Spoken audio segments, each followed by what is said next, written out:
IPO cycle. Have you seen your mother making mango shake for you? This is what she does to make the mango shake. 1. She puts the mango pieces, sugar and milk in the blender. This is the input. 2. The blender mixes all the things.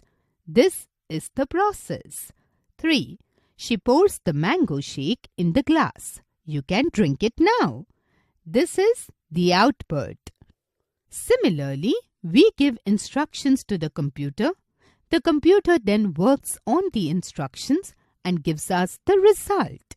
The instructions that we give to the computer are called input. The working of the computer is called processing, and the result we get is called output. Thus, a computer works in 3 steps: input, process, output. This is also called IPO cycle. Let us look at some more examples of IPO cycle. Bread is the input.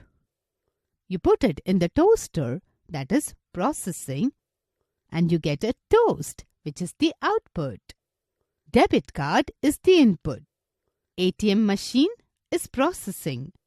You insert the debit card, which is the input, into the ATM machine, where it is processing, and you get your output, which is the cash.